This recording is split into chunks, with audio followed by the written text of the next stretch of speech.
Bismillahirrahmanirrahim. Welcome back to my channel.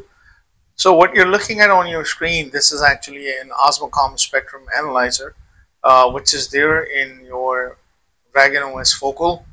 So if you just go here and if you go to other, and there's a tool which is called Osmocom FFT, which is this. So this is available when you open this application up, you will see a window like this.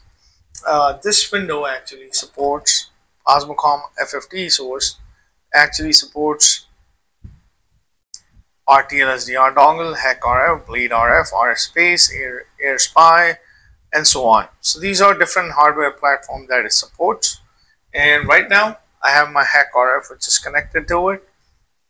You can see that. You gotta make sure you have any kind of a hardware device which should be connected to your laptop before you run this application. So right now I am visualizing my spectrum. This is somewhere around 2.46, or let's change this to 2.44 gigahertz, which is somewhere around Wi-Fi at 2.4 gigahertz. Why? Because in this demo I'm going to demonstrate a working of a jammer, which I just built using ESP, which is a very common microcontroller which is available. So right now this is what you're looking at. So this is your waterfall graph right now that you're visualizing. So this is just a built-in tool and a spectrum analyzer tool that is available to us. You also have a time domain graph as well. Not seeing much, but you can see this here.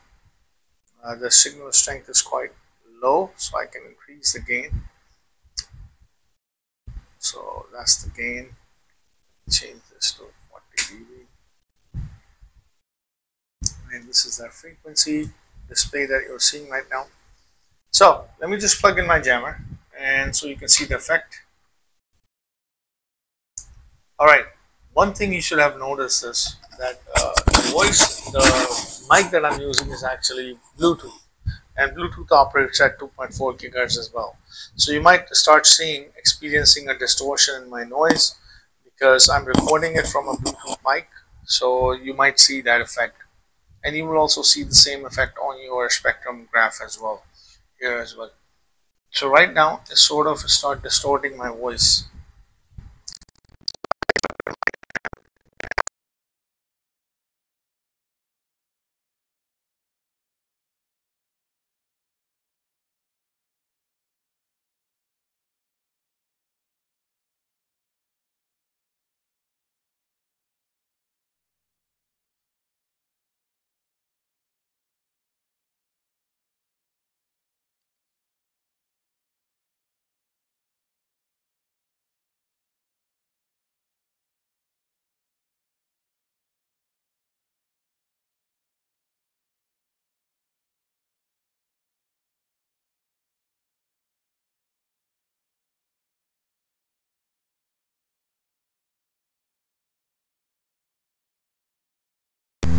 So I hope you like this small tutorial. If you have any questions, just leave it in the comment section, and don't forget to like and subscribe to my channel, and thanks for watching.